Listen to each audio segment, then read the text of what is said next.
All right.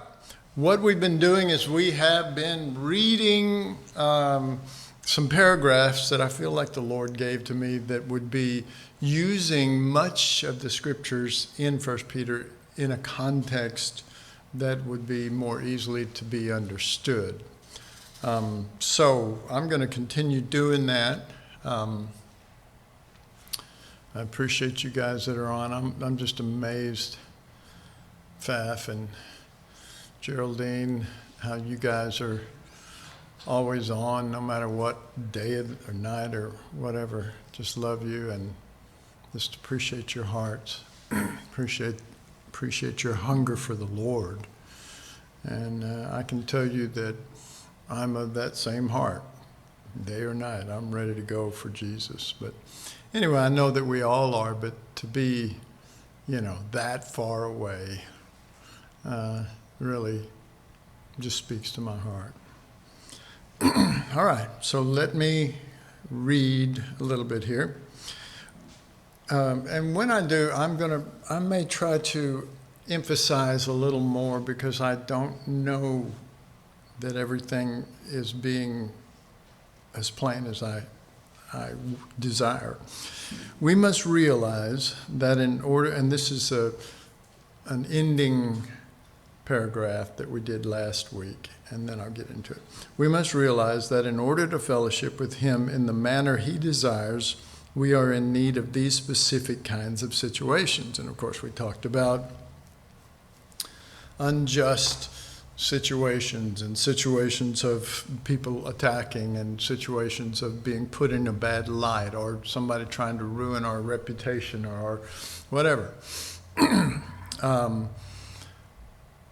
We are in need of these specific kinds of situations. That's in order to fellowship with Him, because that's the kind of things that He went through. That's the kind of things the kind of sufferings that are the sufferings of Christ.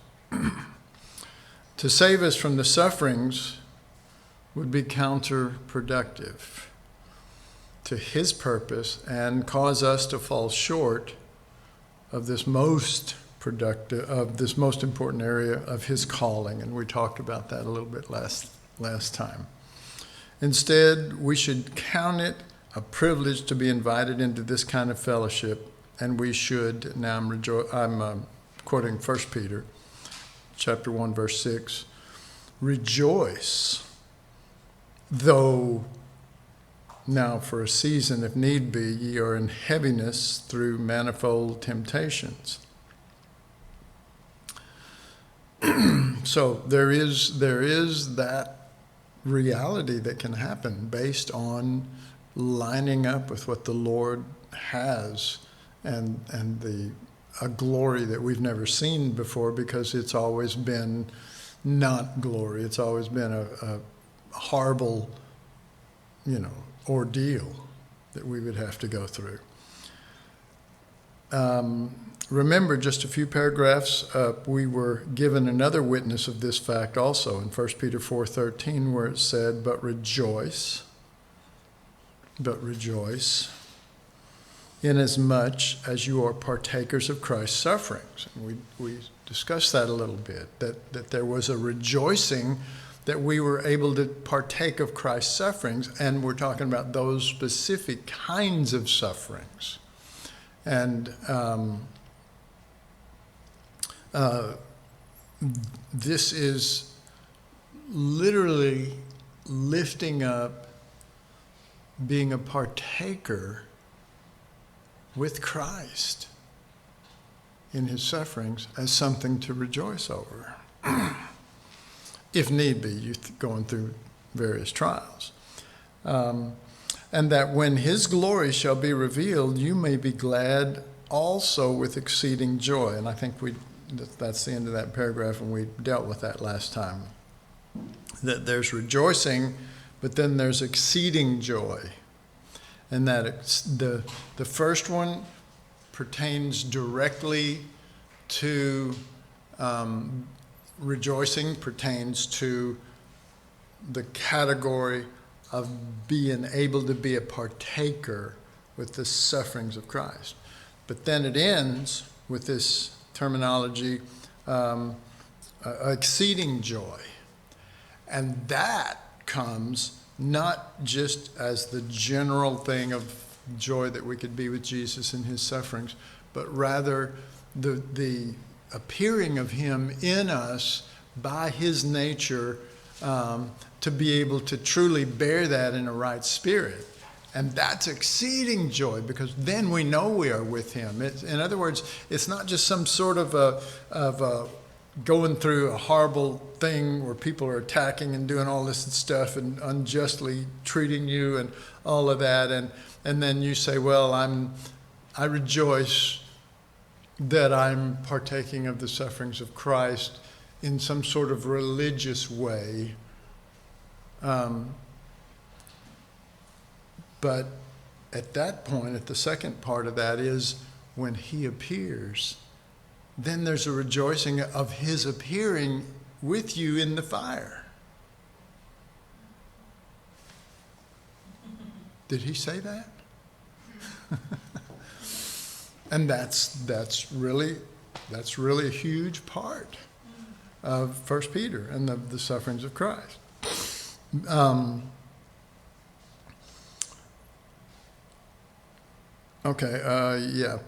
So then my new paragraph, which we didn't read last time. So these sufferings come not because we've gotten off from his life, not because we've gotten off from his purpose, not because we've missed his plan, and because we miss his plan, therefore we're found needing him. It's not like that at all. It's not in that area. It's a different kind of thing. Nor do they come because we are in sin somehow. They come because we are in need of a specific kind of trial in order to manifest that we are a firstborn by Christ by means of the firstborn being manifested in us. So those trials are literally the fire that ignites us with Christ as long as we're responding by his nature and by his spirit. All right, so they come because we are in need of a specific kind of trial in order to manifest that we are a firstborn by means of the firstborn, meaning Jesus, being manifested in us. And that manifestation is required to be in contrast to our usual human reactions of justifying, retaliating, and covering up. All right, so we all understand justifying, retaliating, and covering up, right? Is there any of you without sin? Cast the first stone. No, hold up. But we understand those things. We've all done it. We've all gotten in a situation and, when, man, I got to get out of this because I'm going to look bad, or this is going to go bad, or people are going to not respect me, or all, so much stuff can go through your mind and eat at your heart, taking away that heart for Jesus, and finding out, well, you had a good thought of where you were at in the Lord, but now you're finding out you're nowhere near that. Well, there is nobody that's ever gone through this corridor that didn't, usually the first time and maybe many times, still respond with all of that. And of course, when you and I do that, it's over. There's no need to go any further, especially if we've already moved the chess pieces so as we win and the bad guys lose. We've done the exact opposite of what Jesus did. So then it's like, Lord, maybe some would pray, Lord, bring it back again. Make it 7 times hotter. I want to be with you. So at that And that manifestation is required to be in contrast to our usual human reactions of justifying, retaliating, covering up. It all has to do with how we face the sufferings of Christ. So it comes down to, first a willingness or maybe a want to, not even the willingness to do it yet, but just saying, well, I would want to be, I would want to be with Jesus in this way. I don't know if it's in my heart, but I would want to be if it's possible. But then there's make me willing, and, a process of our heart turning from ourselves, being the whole thing that we live for and protect and love and all those kind of things. 1 Peter 2:9 states, "For this is thankworthy, if a man for conscience towards God endures grief, suffering wrongfully." Okay, so you've got two things. You're enduring grief and you're suffering wrongfully. And to God, if you're doing that in the right spirit, that's thankworthy. We say, oh, well, God wouldn't want me to endure grief. He wants to deliver me from all grief. Oh, God especially wouldn't want me to suffer wrongfully. It says right there, "For this is thankworthy if a man for conscience towards God endure grief, suffering wrongfully." That suffering wrongfully is a huge part of it. And there's grief. I mean, do you think Jesus understands grief at all? A man of sorrows and acquainted with grief? I mean, this is his, if you could really understand the difference between God and man, and God becoming man and walking in an environment like this earth and like he was in, that's tough going. Anyway, so in these sufferings we are found to be his burnt altar stones, not his sanctuary for him to dwell in. All right, so that's something that's been shared before. I even shared on it, I don't know, a long time ago, about Judah and about Nebuchadnezzar coming down and the final siege and just starting to burn the whole city of Jerusalem, burning the temple, pulling down all the stones. And if you could see that as the stones being us and meant to be a habitation. But then at a certain juncture, God, before he allows that, God is talking to the Jews through Jeremiah and Ezekiel and all the other prophets, most of the other prophets, even Isaiah, even though he lived way before, was addressing this. And he says, and I can just see it in the mind of the Lord. He says, okay, I've blessed you. I've taken care of you. I've done this. It's always been me taking care of you. It's always been that. I'm wanting something of us to come into something eternal, a relationship that is eternal. But you can't fit into that relationship if you don't have that desire, that heart to make giving back more important to you than gaining. So he says, okay, so that time's come. I'm going to, the habitation you built for me is great, but, it hadn't been so great. But I'm going to tear down those stones. I'm going to tear them down and burn them with fire. Okay, well, so he's saying there's something more important than just being a habitation for me.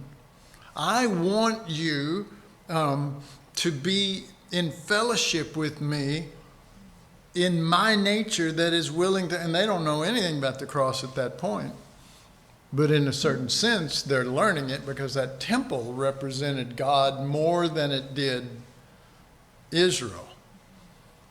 And so I picture those stones being pulled down and, they're burnt and everything, and yet they were with him in the fire. Now, you say, well, that's kind of a stretch and you're going, you're reaching pretty far. Well, no, 1 Peter talks about those burnt stones. Yeah, he does. And let's see if I don't guess I'm referring to that right now. So let me just read this again then. In these sufferings we are found to be his burnt altar stones, not just his sanctuary for him to dwell in. We're not trying to get his life to come forth in a general way, but to come from us in a specific way in the midst of unjust situations.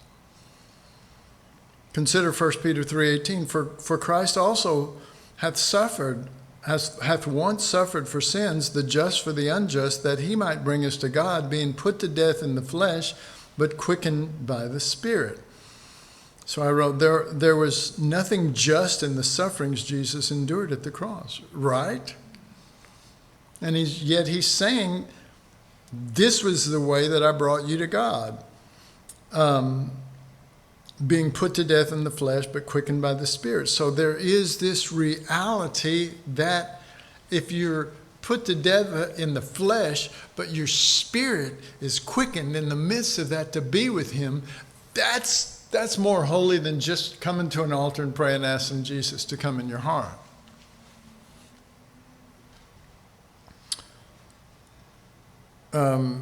It all has to do with how we face the sufferings of Christ. 1 Peter 19 again, for this is thankworthy, enduring grief, suffering wrongfully. So 1 Peter 3:18 says, for Christ also hath once suffered for sins, the just for the unjust, that he might bring us to God, being put to death in the flesh, but quickened by the Spirit. There was nothing just in the sufferings that Christ endured at the cross and in his trial before men, but he bore the injustice as if he were an unjust individual. Now, see, we'll go through it maybe, but as long as we can, you say, well, I never opened my mouth. Yeah, you did. You opened the mouth of your mind and kept saying to you, well, they're wrong and I'm right and this is all a bad situation and I'm with the Lord. And of course, all that in light of 1 Peter is just absolute garbage. You're feeding yourself garbage in the midst of that. Why would he endure such horrible treatment? He did it that he might bring us to God. But bringing us to God in terms of salvation still falls short of his greater plan. He literally wants us to follow him in his steps concerning us enduring injustice. Again, suffering wrongfully. For what glory is it if you are buffeted for your faults and you take it patiently? And I don't know if you've ever had a hard time with that. Probably, just like every other human then. I have been buffeted for my faults and acted as if I was righteous. Acted like, well, this isn't right. No, Randy, it is. Well, it doesn't feel right. Well, it is. You did it. You did the crime, So he's saying, even for you to go, you know what? You're right. I mean, that being your first response. You're right. I did it. And, I own it. And he says, well, that's still not thankworthy. You did it. You should say you did it. Right? That's the deal. because he's looking for something more, something way more pure.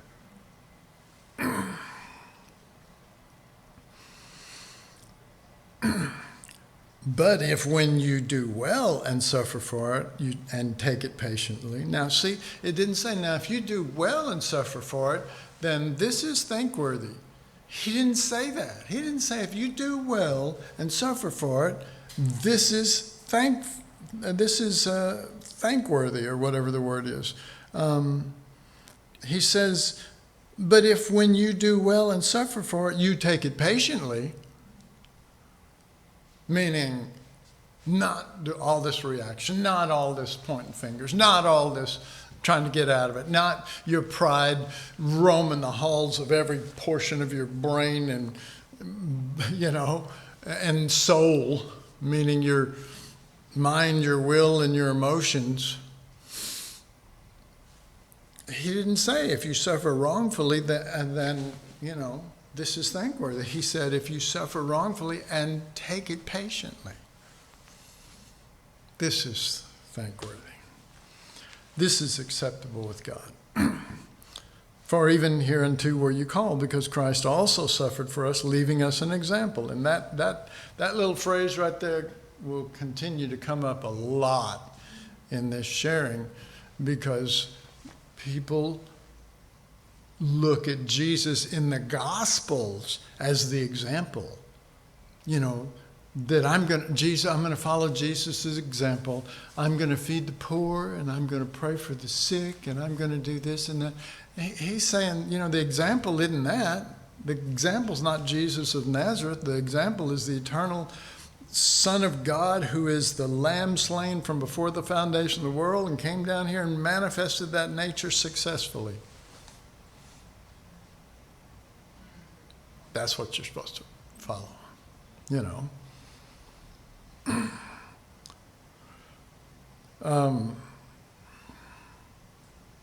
leaving us an example that you should follow in his steps, who did no sin, neither was guile found in his mouth. And we always read that and we go, yeah, Jesus was sinless. That's what we get out of that phrase. Jesus was sinless. He was sinless. No, it said he didn't do any sin. And then it starts naming the sins that he's talking about here. Verse 22, who did no sin, neither was guile found in his mouth, who when he was reviled not again. When he suffered, he threatened not, but committed himself.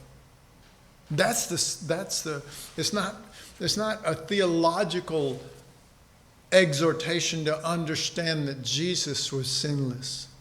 It is in the hardest situation where he as a man could open his mouth and justify or call 10,000 angels, he refuses, because that's not what he's called to, nor us, but commits himself unto God, unto the Father. Commits himself to him that judgeth righteously. As mentioned earlier, the prophets seem to have understood what God was doing by, at times, allowing cruel foreign nations to attack Israel and put them in bondage.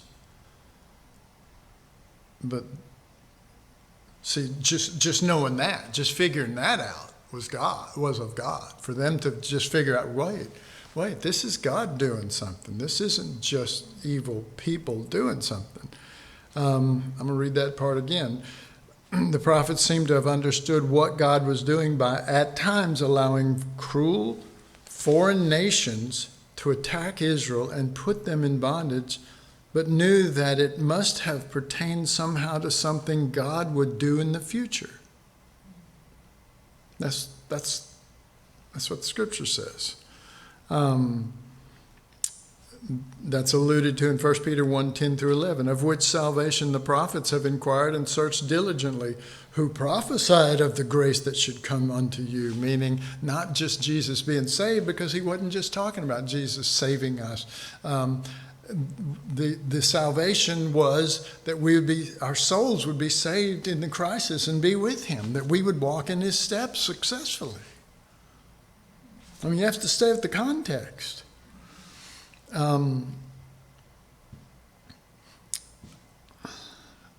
Though they understood, yet most of Israel did not comprehend these things. Their response was the same as any heathen nation who came under attack.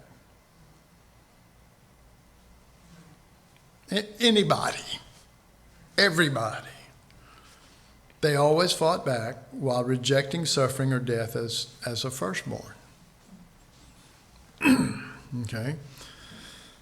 So, I've talked about this little section before, but, if you've never heard any of the things and the specific scriptures that we've been pulling out now, if you've never heard those, and it would have been a foreign language to hear of being in Christ's sufferings, and that Jesus went through all the suffering, not just the death on the cross to die for sins, but to be an example to us that we should walk after that. You would have no clue, and you would read the book of 1 Peter as a very simple book. It talks about Jesus dying, but we would immediately refer that to, he died for our sins. It'd talk about obedience, but we would immediately say, yes, that's, I want to be obedient as a Christian to Jesus in my daily walk, instead of being, as described by Paul, obedient unto death. Jesus was obedient. He was obedient unto death, even the death of the cross. Which, by the way, the death of the cross was an unjust death, with accusations that were not true, with mockery, with turning maybe the masses that followed him for the loaves and fishes, or for the miracles, or for the healings, turning the masses to look at him hanging there and go, well, if he was really the Son of God, what would he do? He'd come down from the cross, because that's their version of what the Son of God would be. The Son of God would do this. If they did that to him, he'd come down from it. So let me just read this. At first glance, the book of 1 Peter looks like a fairly simple setting forth of the basic gospel tenets. For many, the references to Christ crucified are understood as God raised his Son from the dead. The resurrection is a wonderful thing, but sadly, many see it only as an escape from trial, suffering, and death, okay?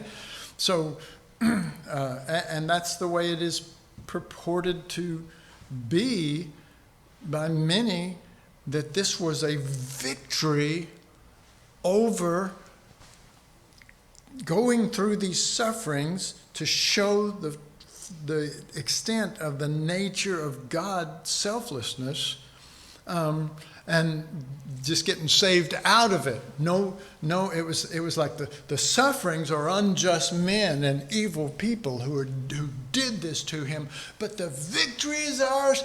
God raised him from the dead and showed that he was not. Well, that wasn't it. I mean, part of it, I remember thinking about it and going, I don't think that that's really it, because if certain people did unjust things to you, and the goal, and you understood God's goal was that you go through that so that he could just raise you out of it and flaunt it in their face, then Jesus would have gone to all of the people who did him wrong and appeared to them. And he never appeared to any of those guys. Isn't that something? I mean, even if he just appeared and went, what do you think?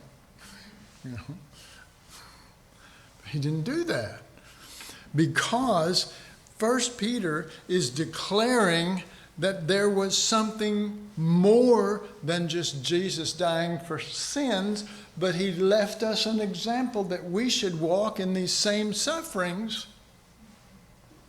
with the right spirit.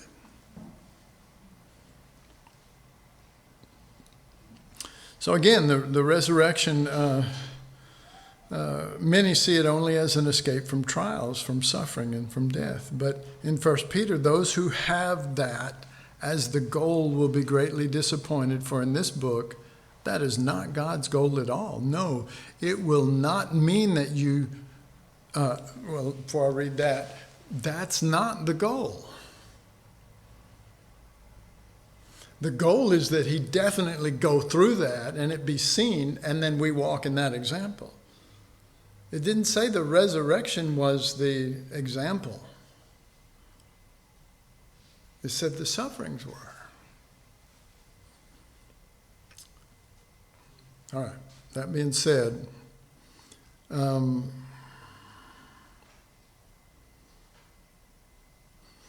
so no, it will not mean that you suffer forever, which he didn't. So there's a resurrection, and glory to God. Amen? But, and so we have to register that. The corridor is not to suffer forever. Now, I can tell you from my experience, you may have tinges of stuff that come up from time to time, but there comes a time when you're so with the Lord that all you do is, Father, forgive them. They don't know what they're doing. You genuinely, if God could reach his hand through you and feel the parts, you genuinely are in a state of total, that's not an issue to you at all. That, no matter how hard or how bad it was at the worst point, you're hard pressed to even remember all of that.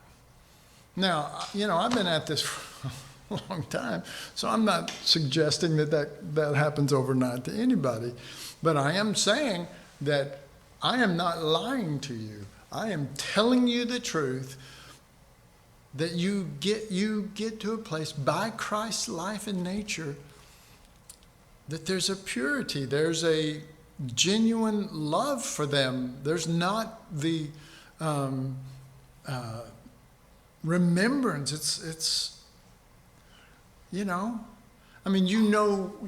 who they are and what they are, if you will, because they were evildoers at the time. Maybe they won't stay evildoers, but they were. So you know what's in all men, but you still love them as Jesus loves. So,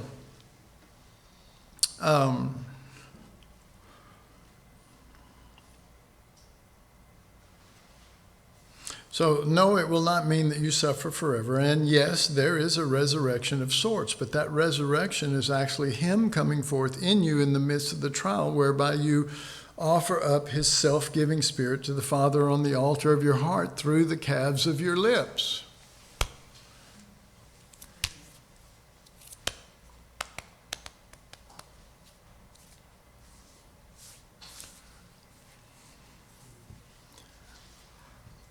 Yes, there is a resurrection, and that resurrection is him.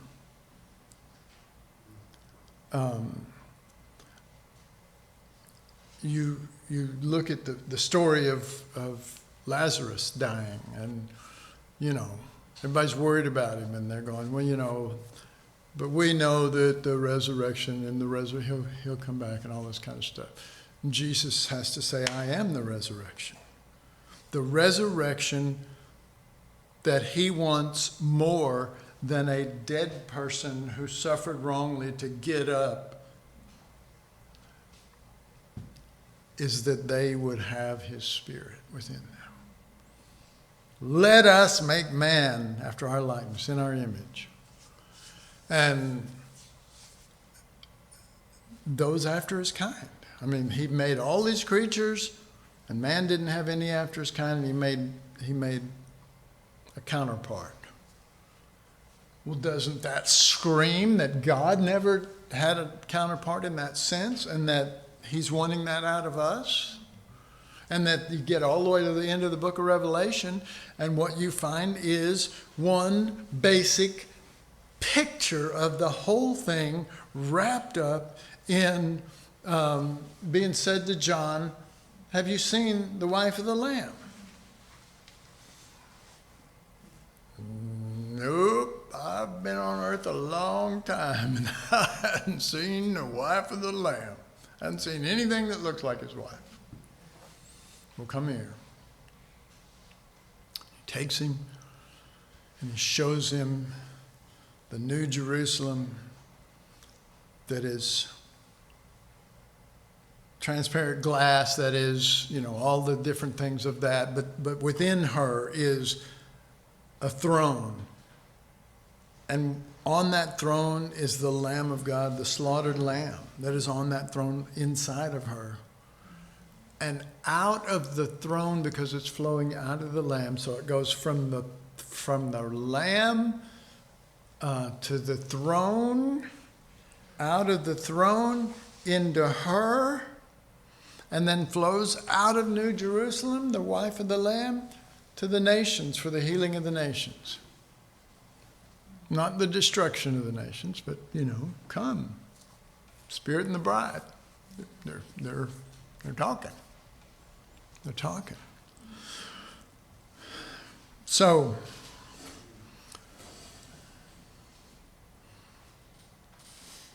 the greater goal is that it bring glory to God. If ye be reproached for the name of Christ, happy are you, for the Spirit of glory and of God resteth upon you.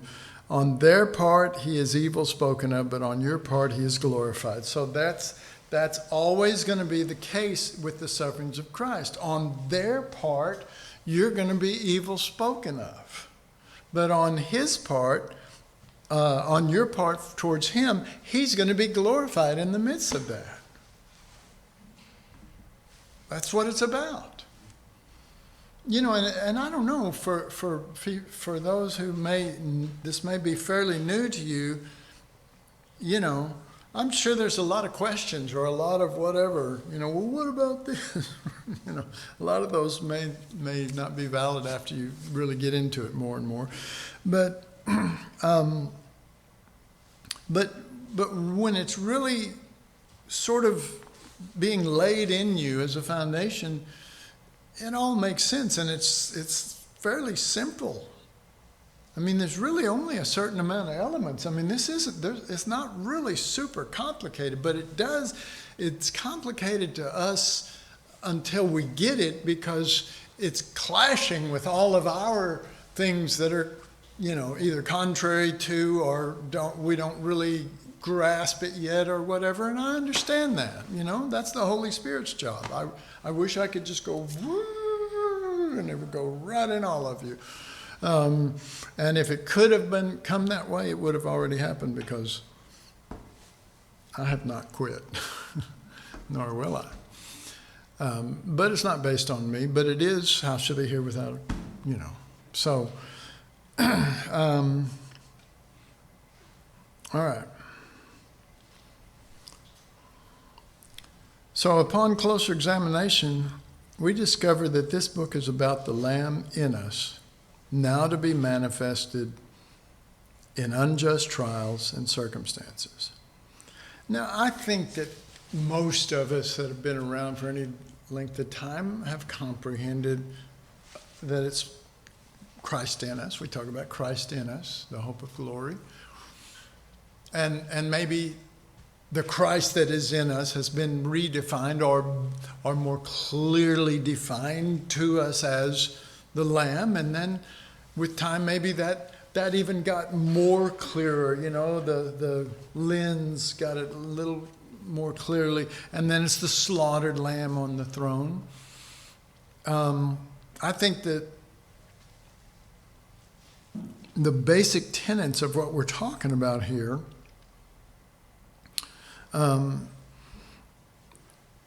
most of us should have an understanding of that. under closer examination, we discovered that this book is about the Lamb in us now to be manifested in unjust trials and circumstances. And that's when we begin to realize, see, we would let Christ be manifest in us in certain circumstances. But when it starts being spelled out as unjust and unfair and, and people mocking you without, a cause and lying, false witnesses and all of this and convincing, people you love and care about and, putting you possibly in a bad light forever, we go, not forever, but, your life on this earth possibly. Now many, it won't go that long. But the wherewithal nowadays is there to do that. And when you start thinking of it in those terms, that's really different. Because that's not just me, somebody not washing the dishes and you go in and say, bless you, brother, God bless you. I know, you knucklehead, and I'll do the dishes, This is rough. This is rough. The sufferings of Christ isn't that we wash the dishes for Jesus or he washed them for somebody else. But with that kind of an eye of understanding the extreme injustice that it involves, and then you start reading 1 Peter in light of that, you begin to recognize that is definitely what he wants us to do and go through, but by his life, so that we would be the New Jerusalem and he would be the slaughtered lamb on the inside. And instead of cursing and death and accusations back at them, there would flow a river of life, the just for the unjust. And let me just say it like this. What if that is the situation? What if that is the situation? What if we're waiting for some day, and what if the book of Revelation really is a book of stuff that you and I and every generation will go through on some level, whether they know it or not? And then that doesn't mean there wouldn't be a final manifestation at the end of the, you see what I'm saying? I'm not taking away the final deal that everybody's familiar with, but the final deal means nothing to the generations who have come and gone and lived and died, lived and nowhere. Where is it? We thought that Hitler and all this stuff, and all the way up to where is it? Well, it was here, and you were meant to be more than a Christian, doing Christian service to the church. Well, I mean, they could hang me for that, just saying that, which I don't care. I really don't. In fact, that would be an opportunity to be with Jesus. All right, so. Wherefore, laying aside all malice. I just keep quoting 1 Peter to you folks. Wherefore, laying aside all malice and all guile and your little hypocrisies. Actually, it didn't say little. Maybe they're bigger than little. Your hypocrisies and your envies. Well, what about John? That's Peter talking, the guy who wrote this. And so he knows. Okay, he's done it all. God bless him.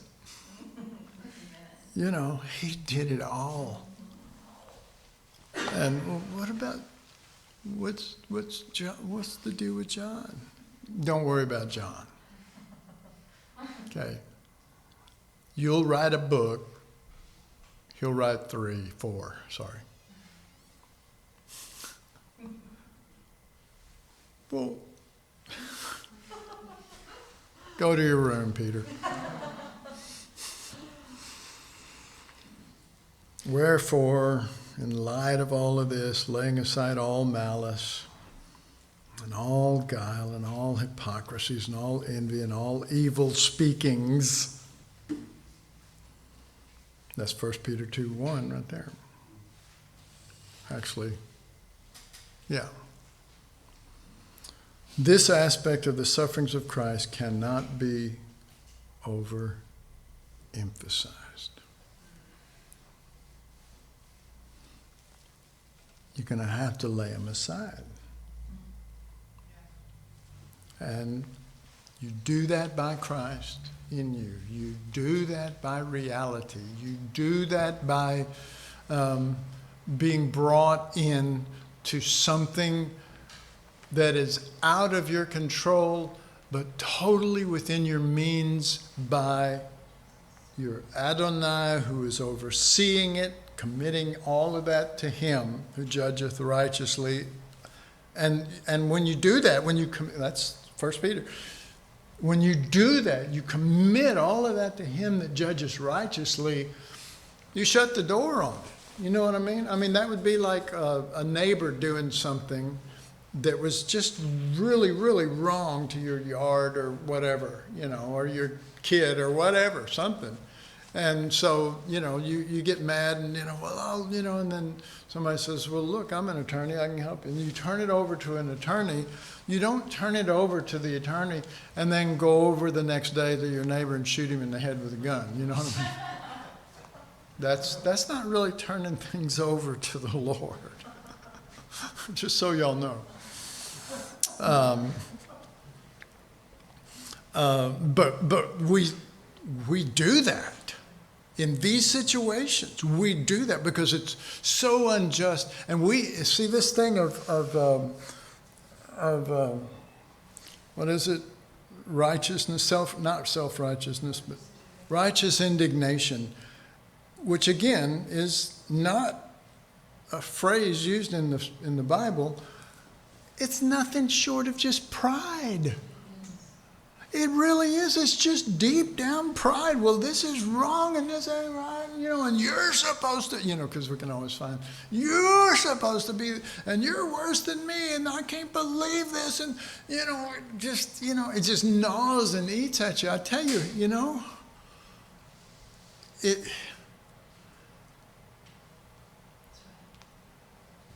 that stuff can destroy you from the inside out. It's one of the devil's tricky ways of destroying a minister and therefore destroying his or her future of what they would have been for the Lord and done and the lives they would have touched and this and that. But wherefore, you got to lay it aside. You have to. Now, since most of you probably are not in this situation right now, this doesn't mean near anything compared to if you, and some of you have been through situations that were rough like this, so you can go, there's pieces of the puzzle and you go, da-da-da-da. And you can see how much pride was involved, but you also, Lord willing, can hear. You can hear better about how to negotiate, how to navigate through these things and be with the Lord. A slip, yes, but you get pulled right back in. I mean, that's what your Adonai is about. But you have something greater than Adonai, putting it into his hand, that let him judge righteously whenever he's going to do that, which could be 20 years from now or 1,000, who knows. You have the slaughtered lamb within you, and you have at your disposal the ability based on him to bring that about.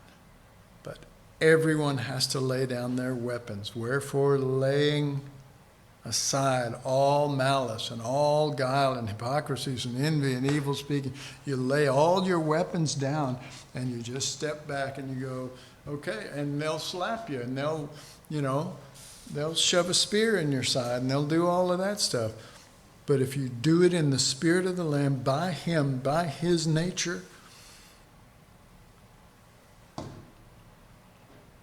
you'll be able to say, Father, forgive him. Father, forgive him. And it'll be clean. It'll be clean. All right, let's stop. Let's see, I do need to remember this place, though.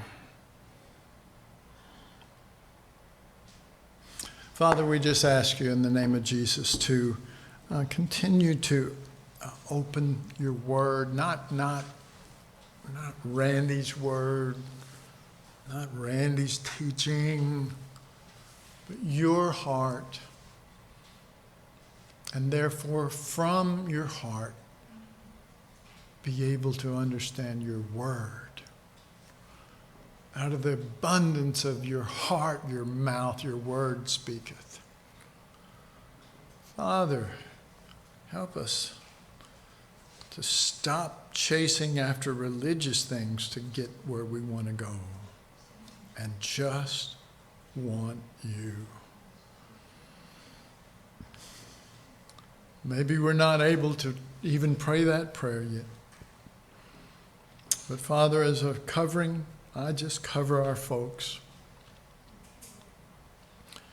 And I ask that you give them time to grow and develop, and I know that your Father heart is way ahead of me. To grow and to abound and to come up under you. Come up under you, Jesus, because you would have, like a hen, gathered us like chicks under you, not to be seen, but totally covered and totally secure. So we look to you, we love you, we thank you for the Holy Spirit. And when it comes, no pride, no weapons. We want to be in a situation of heart that you can live any way you want to through us under whatever circumstances you choose. In Jesus' name, amen.